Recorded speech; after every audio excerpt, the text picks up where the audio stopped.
ሰላም ተመልካቾቻችን በዛሬው የጥንቅር ዝግጅታችን በእስር ላይ የሚገኙት የኦሮሞ ፌዴራላዊ ኮንግረስ አመራር አባሉ አቶ ጃዋር መሐመድ በተከሰሱበት ወንጀል ያቀረቡትን የእምነት ክህደት ቃል ይዘንላችሁ ቀርበናል። የእምነት ክህደት ቃሉ መጋቢት 13 2013 በፌዴራል ከፍተኛ ፍርድ ቤት ልደታ ምድብ አንደኛ የጸረ ሽብርና ህገ መንግስታዊ ጉዳዮች ችሎት ፍትህ አዳራሽ ውስጥ የቀረበ ነው። መልካም ቆይታ።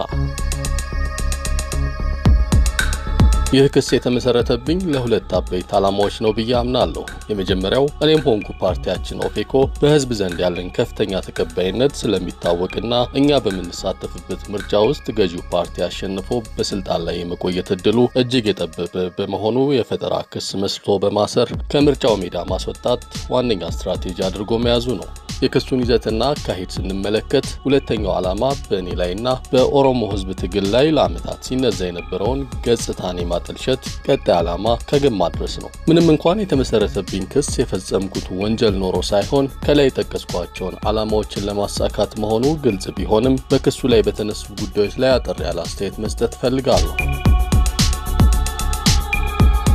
የተመሰረተብኝ ክስ ሲጨመቅ አንደኛ ብሔር ብሔረሰቦችን አጋጭተሃል፣ በተለይም የአማራ ተወላጆች ላይ ጥቃት እንዲደርስ አድርገሃል፣ ሁለተኛ የኦርቶዶክስ እምነት አመራሮች ላይ ጥቃት እንዲደርስ መመሪያ ሰጥተሃል የሚልና በሶስተኛ ደረጃ በትጥቅ ትግል መንግስትን ለመገልበጥ አሲረሃል የሚሉ ጭብጦችን ያካተተ ነው። ወደ መልሴ ስገባ እነዚህን ወንጀሎችን ለመፈጸም የሚያበቃ ማንነትና የኋላ ታሪክ እንደሌለኝ በመግለጽ መጀመር ይኖርብኛል። እኔ ጃዋር የተባልኩ ሰው ሲራጅ መሐመድ ቱፋ ጅሎ ከተባለ ሙስሊም ያርሲ ኦሮሞና ፋንቱ ወይም ሸምሲ ቶላ ቡኔ ከምትባል ክርስቲያኒቱ ለማኦሮሞ ጋብቻ የተወለድኩና አርፋሴ ገመዳ የምትባል በአባቷ ከመጫ በእናቷ ከቦረና ኦሮሞ የተገኘች የፕሮቴስታንት እምነት ተከታይ የሆነች የኦሮሞ ታጋይ በማግባት ኦሮሞ የሚባል ወንድ ልጅ ያፈራው ከብዝሃነት ተገኝቼ ብዝሃነትን በተግባር የምኖር ዜጋ ነኝ። ስለዚህም ለእኔ የሃይማኖት እኩልነት መቻቻልና ሰላማዊ ግንኙነት በጽኑ ማምንበት የፖለቲካ መርህ ብቻ ሳይሆን ያደኩበት የምኖርበት የታገልኩለትና የምኖርለት ሊለወጥ የማይችል አስገዳጅ የኑሮ ዘይቤ ነው። ይህ ሆኖ ሳለ ከዚህ ክስ ውስጥ የኦርቶዶክስ እምነት አባቶችን ልታስገድል ሞክረሃል የሚለው ውንጀላ ከሁሉም የበለጠ አሳዝኖኛል።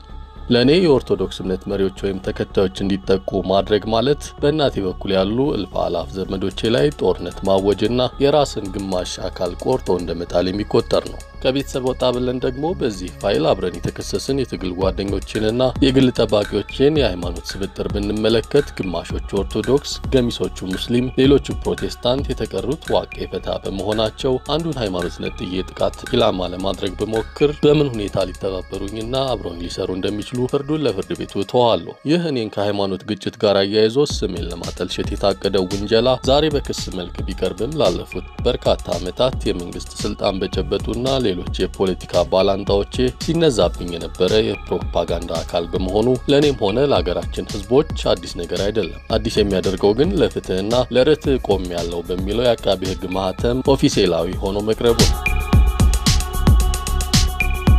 ወደ ሁለተኛው የወንጀላ ጭብጥ ስናልፍ ብሔር ብሔረሰቦችን አጋጭተሃል የሚለውን እናገኛለን። በእውነቱ ይህ ጉዳይ እስካሁን የተከተልኩትን የፖለቲካ ስትራቴጂ ፈጽሞ የሚቃረን መሆኑን ባለፉት ዓመታት የፖለቲካ ጉዞዬን የተከታተሉት ሁሉ የሚያውቁት ጉዳይ ነው። በአሰቃቂ ብሔር ጭቆና ውስጥ ተወልዶ ወደ ነጻነት ትግሉ እንደተቀላቀለ ሰው ጥርሱንም በኦሮሞ ህዝብ ትግል ውስጥ እንደነቀለ ሰው በኦሮሞ ህዝብ ላይ የሚደርሰውን ፖለቲካዊ ጭቆና፣ ኢኮኖሚያዊ ብዝበዛና ማህበራዊ መድሎ እንዲቆም በገሃድ ድምጼን ከፍ አድርጌ መታገሌን በፍጹም እኮራበታለሁ። በዚህ ትግል ውስጥ ከተሳታፊነት እስከ አመራር በነበረኝ ሚና የብሔር ጭቆናና መድሎ ተወግዶ እኩልነት፣ ፍትሃዊነትና ብዝሃነት እንዲሰፍን ተናግሬያለሁ፣ ጽፌያለሁ፣ አደራጅቻለሁ እንጂ የትኛውም ብሔር እንዲገለል ለጥቃት እንዲጋለጥ አስቤ ምንም ነገር ሰርቼ አላውቅም። ለዚህ ማሳያ ይሆን ዘንድ ለአብነት አንዳንድ ጉዳዮችን ልጥቀስ። አንደኛ፣ በኢህአዴግ ስርዓት ውስጥ የተደረገው ትግል ወደ ጎንዮሽ ግጭት ወይም ሆሪዞንታል ኮሚዩናል ኮንፍሊክት እንዳያመራ በጥናት ላይ የተመሰረተ ስትራቴጂ በብስለት በስራ ላይ እንዲውል ለማድረግ በመቻላችን በህወሓት መራሹ ስርዓት ላይ የተቀጣጠለው ህዝባዊ ወላፈን ሰላማዊውን በኦሮሚያ ውስጥ የሚኖር የትግራዋይ ተወላጅ ለጥቃት ሳይጋለጥ ለውጥ ማምጣት መቻላችን ኢላማችንም ሆነ እርምጃችን በጨቋኝ ስርዓት ላይ እንጂ በብሔር ላይ ያነጣጠረ ላለመሆኑ በቂ ምስክር ነው። ሁለተኛ፣ ክሱ የአማራ ብሔር ተወላጆች እንዲጠቁ አድርገሃል ቢለኝም በተጨባጭ የሰራሁት ግን ተቃራኒውን ነው። ሐምሌ 2010 ወደ ኢትዮጵያ እንደተመለስኩ ቅድሚያ በመስጠት ወደ ባህር ዳር በመጓዝ በአማራና በኦሮሞ ፖለቲካዊ ማህበረሰብ ብሔረሰቦች መካከል የነበሩ ታሪካዊና ወቅታዊ ቁርሾች በውይይት ተፈተው ሰላማዊና ዲሞክራሲያዊ ሽግግር እንዲሳካ ወጣቶች ግፊት እንዲያደርጉ ጥረት አድርጌያለሁ። በባህር ዳር ቆይታዬም ሆነ ከዚያ መልስ በፊንፊኔ ከፍተኛ ባለስልጣኖችን በማግኘት የሁለቱም ብሔሮች የፖለቲካ ልሂቃን የጋራ መድረክ እንዲፈጠር ጥረት አድርጌያለሁ።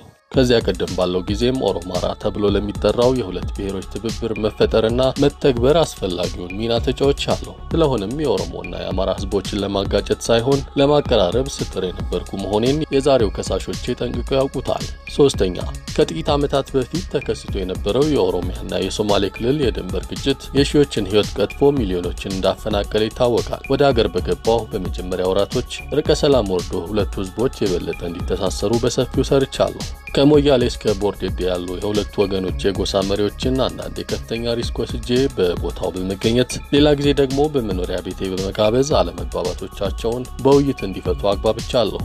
ከሀገር ውጭም ከናይሮቢ እስከ ሚኒሶታ ከጅቡቲ እስከ ዱባይ በመጓዝ ግጭቱን በሐሳብም ሆነ በፋይናንስ የሚረዱ ተዋንያንን በመቅረብ በግጭቱ ውስጥ ያላቸውን ተሳትፎ እንዲያቆሙና የእርቅ ሂደቱን እንዲደግፉ በማሳመን ውጤት አስገኝቻለሁ። የኔ ጥረት ከሌሎች መንግስታዊና መንግስታዊ ያልሆኑ አመራሮች ጋር ተደጋግፎ ባስገኘው ውጤት ዛሬ የሶማሌና የኦሮሞ ህዝቦች ሰላም ከማስፈን አልፎ ኢኮኖሚያዊ ትስስራቸው ዳብሮ አንዱ የሌላውን ቋንቋ ለመማር በአዋሳኝ ወረዳዎች ትምህርት ቤቶችን ከፍተው ወደ ተግባር መግባታቸውን ስሰማ ከፍተኛ ደስታ ይሰማኛል። አራተኛ፣ እኔ ወደ ሀገር ስመለስ በሐረሪ ክልል በሐረር ከተማ አስተዳደርና በገጠር ነዋሪዎች መካከል በነበረ አለመግባባት የተነሳ የከተማው የመጠጥ ውሃ እጥረትና የቆሻሻ መጣያ ስፍራ ችግር አጋጥሞት ለከፍተኛ የጤና ቀውስ ተጋልጦ ነበር። የሐረሪና የኦሮሞ ሀገር ሽማግሌዎችና የሃይማኖት አባቶችን በማግኘት የክልሉንና የአጎራባች ዞን አመራሮችን በማወያየት ወጣቶችን በመምከር በዲያስፖራ የሚኖሩ የሁለቱም ወገን ተወላጆች እንዲነጋገሩ ማድረጌን የአካባቢው ህዝብ ምስክሬ ነው። በተመሳሳይ ሁኔታ በድሬዳዋ ከተማ በየጊዜው እየተከሰተ የሰው ህይወት ሲቀጥፍና የንብረት ውድመት ሲያስከትል የነበረው የብሔር ግጭት እንዲያበቃ ውጋዞችን፣ አባገዳዎችንና የጸጥታ አካላትን በማቀራረብና በማስተባበር በከተማዋ ሰላምን ለማስፈን ለተሰራው ስራ ያላሰለሰ ጥረት አድርጌያለሁ። ስድስተኛ፣ የዛሬ 2 ዓመት ገደማ በምዕራቡ የሀገራችን ክፍል መጠነ ሰፊ የብሔር ግጭት የነበረና የመንግስት መዋቅር መፈራረስ ተከስቶ የመንግስት ኃላፊዎች እንኳ ወደ አካባቢው ዝር ማለት ባልቻሉበት ወቅት በዚህ ፋይል አብሮኝ ከተከሰሰው የትግል ጓዴ በቀለ ገርባ ጋር በመሆን ለህይወታችን አስጊ በሆነ ሁኔታ ውስጥ ወደ ስፍራው በመጓዝ ከፊንፊኔ ነቀምቴ፣ ደምቢዶሎ፣ አሶሳ ድረስ ሄደን በየከተማው ህዝቡን በማወያየትና በማረጋጋት የተዘጉ መንገዶች እንዲከፈቱ፣ ስራ ያቆሙ የመንግስት ተቋማት ወደ ስራ እንዲመለሱ፣ ተቆራርጦ የነበረው ህዝብ ዳግም እንዲገናኝና ማህበራዊና ኢኮኖሚያዊ ትስስሩ እንዲያንሰራራ ለማድረግ ችለናል። ከጉብኝቱ በኋላ ወደ ፊንፊኔ ተመለሰን የታዘብነውና ከህዝብ የሰማነውን ሮሮ በሪፖርት መልክ አዘጋጅተን ለፌዴራል መንግስት ባለስልጣናትና ወታደሮች አመራሮች ከመፍትሄ ሐሳቦች ጋር አቅርበን ጉዳዩ አፋጣኝ ትኩረት እንዲያገኝ ተማጽነናል። ነገር ግን ተማጽኗችን ሰሚ ጆሮ አጥቶ ግጭቶች ተባብሰው ውጤቱ ዛሬ በየዕለቱ የምንሰማው የዜጎች ፍጅትና መፈናቀል ሆኗል። በአጠቃላይ በውጭ ሀገር በነበረኝ የፖለቲካ ተሳትፎም ሆነ ወደ ሀገር ከተመለስኩ በኋላ ጊዜን፣ እውቀቴንና ጉልበቴን ያዋልኩት በዚህ ክስ ውስጥ እንደተወነጀልኩት ብሔሮችን በማጋጨት ሳይሆን በመካከላቸው መደማመጥና መከባበር እንዲኖር፣ በእኩልነት ላይ የተመሰረተ ሰላም እንዲኖር በአማሩ ቃሎችና ወሬዎች ሳይሆን በተግባር በመጣር ነው።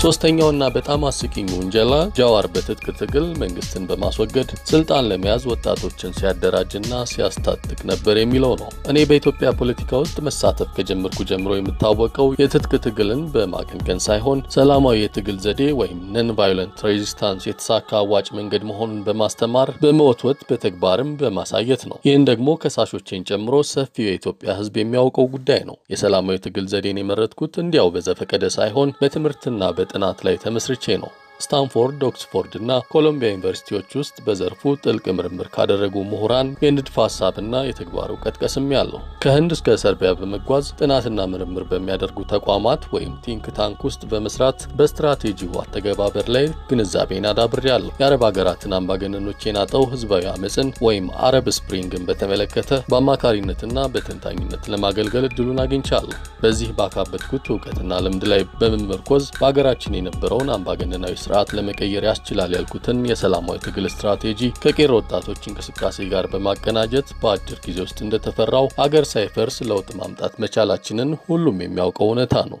ስለሆነም እውቀቱ ያለኝን በተጨባጭም ውጤታማ የሆንኩበትን ሰላማዊ ትግል ስልት በመተው ወደ ትጥቅ ትግል የምዞርበት ምንም ምክንያት የለኝም። ለዚህም ነው ወደ ፓርቲ ፖለቲካ ለመግባት ስወስን ለሁለት አስርት ዓመታት በሰላማዊ ትግል ጸንቶ ልምድ ሲያካብት የቆየውን የኦሮሞ ፌዴራላዊ ኮንግረስ ለመቀላቀል የወሰንኩት። ወደ ሀገር ተመልሼ መኖር ከጀመርኩ በኋላ ክሱ እንደሚያትተው የትጥቅ ትግል ሳደራጅና ሳዘጋጅ ሳይሆን መላ አቅሜንና ጊዜን ያዋልኩት ጠመንጃ ከፖለቲካ መድረክ እንዲወገድ በመስራት ነው። በቀድሞ ስርዓት የፖለቲካ ምህዳሩ ጠቦ የፖለቲካ ዓላማቸውን በትጥቅ ትግል ከግብ ለማድረስ ሲታገሉ የነበሩ ድርጅቶች ምህዳሩ ተከፍቶላቸው ወደ ሰላማዊ ፖለቲካ እንቅስቃሴ እንዲመለሱ የዲዲአር ማለትም ዲስአርም ዲሞቢላይዝ እና ሪኢንተግሬት ፕሮግራም እንዲተገበር የኔን ያህል የጻፈና የወተወተ ያለ አይመስለኝም። ይህ የዲዲአር ፕሮግራም በተሳካ ሁኔታ ባለመተግበሩ የቀድሞ አማጽያን ዳግም ወደ ትጥቅ ትግል መመለስ በጀመሩበት ወቅት ዛሬ በምዕራብና ደቡብ ኦሮሚያ ደም እያፋሰሰ ያለው ጦርነት እንደሚመጣ ስለሰጋን ተፋላሚ ቡድኖች ልዩነቶችን በውይይት ፈተው በአገራችን ላይ ዳግም ያንዣብበውን የጦርነት ደመና እንዲያስቀሩ ከፍተኛ ሙከራ አድርገን ነበር። እኔና ሁለተኛ ተከሳሽ አቶ በቀለ ገርባ ከአባ ገዳዎች ሀዳ ስንቄዎችና ምሁራን ጋር በመሆን ሁለቱም ወገኖች የሰጡንን ተልእኮ በመቀበል ወደ ግጭቱ አካባቢ በመጓዝ ወደ 1000 የሚጠጉ ተዋጊዎች ወደ ሰላማዊ ኑሮ እንዲመለሱ ለማድረግ ችለን ነበር። ምንም እንኳን ሙሉ ለሙሉ ሰላምን ለማውረድ የተደረገው ጥረት በመንግስት ባለስልጣናት ደባና ቸልተኝነት ሳይሳካ ቢቀርም እኛ ግን አቅማችን የፈቀደውን ያህል በቅንነት በአገር ፍቅር ስሜት ግዳጃችንን ተወጥተናል። ለማጠቃለልም መግቢያው ላይ እንደገለጽኩት በዚህ ክስ ውስጥ የተካተቱት መሰረተ ቢስ ውንጀላዎች እኔን ብቻ ሳይሆን የኦሮሞን ህዝብና የነጻነት ትግሉን የማጥላላትና ስም የማጉደፍ ዓላማ ያነገቡ ናቸው። ይህ ትግል ከተጀመረበት ከአጼ ኃይለ ሥላሴ አገዛዝ ዘመን አንስቶ የኦሮሞ ህዝብ የሚደርስበትን ኢኮኖሚያዊ ብዝበዛ፣ ፖለቲካዊ ጭቆናና የማንነት ድምሰሳን ሲቃወም የሌሎች ብሔሮች ጥላቻ ተደርጎ ሲፈረጅና ሲዘመትበት ነበር። ይሄው የኦሮሞን ህዝብ ትግል የማጥላላት ስትራቴጂ በዚህ ክስ ውስጥም በስፋት ተንጸባርቋል። እንቁን የነጻነት ድምጽ የሆነውን አርቲስት ሃጫሉ ሁንዴሳን በገዳዮች ያጣው የኦሮሞ ህዝብ ሆኖ ሳለ በሺዎች የታሰረውም የኦሮሞ ህዝብ ነው። ሰፊ ፕሮፓጋንዳ ዘመቻ የተከፈተውም የኦሮሞ ህዝብ ላይ ነው። የመንግስት አካል የሆነው የኢትዮጵያ ሰብአዊ መብት ኮሚሽን በቅርቡ ባወጣው ሪፖርቱ የአርቲስቱን መገደል ተከትሎ ከሞቱት 123 ዜጎች መካከል እጅጉን የሚበዛው ኦሮሞ መሆኑን ያመለክታል። በሌላ በኩል አብዛኞቹ ሟቾችም በፖሊስ እንደተገደሉ ሪፖርቱ ያሳያል። አብዛኛው እንግዲህ የፈጸመው መንግስት ሆኖ ሳለ በመንግስት ሚዲያዎችና በሌሎችም የኦሮሞ ህዝብ በሌላው ብሔር ላይ ዘር ማጥፋት እንደፈጸመ በማድረግ የፕሮፓጋንዳ ዘመቻ አድርገውበታል። የሚዲያ ፍረጃ ዘመቻውም ይህ ክስ ተበዳዩን ኦሮሞ እንደበዳይ ለማቅረብ አንገቱን ለማስደፋትና አፉን ለማስያዝ በሌሎች ዘንድም እንዲፈራና እንዲጠላ በማድረግ ተሰሚነትና ተአማኒነት በማሳጣት የጭቆናና የአፈና ስርዓት ለማስቀጠል ነው። ስለዚህ ከላይ ዘርዘር አድርጌ ለማቅረብ እንደሞከርኩት ይህ ክስ ተመስርቶብኝ ለእስር የተዳረኩት እውነትም የተባሉትን ወንጀሎች ፈጽሜ ሳይሆን ገዢው ቡድን እኔንና ፓርቲን በሰበብ አስባቡ ከምርጫ አስወግዶ በተለይ ኦሮሚያ ላይ ያለምንም ተፎካካሪ የስልጣን እርካቡን ጨብጦ ለመቀጠል ካለው ጽኑ ፍላጎት የመነጨ መሆኑ ግልጽ ነው። ይህን እውነት እዚህ ፍርድ ቤት ከቀረብኩበት ጊዜ ጀምሮ በተደጋጋሚ ሲገልጸው የነበረ ሲሆን እነሆ ጊዜው ደርሶ እኔና ፓርቲ ከምርጫው በመገፋታችን ምክንያት ስንል የነበረው ስጋታችን በተጨባጭ ተረጋግጧል። ስለዚህ የተከበረው ፍርድ ቤት እንዲያውቅልኝ የምፈልገው እኔ የተከሰስኩባቸውን ድርጊቶች የፈጸምኩ ወንጀለኛ ሳልሆን የሐሰት ውንጀላ ሰለባ ሆንኩ የፖለቲካ እስረኛ ነኝ።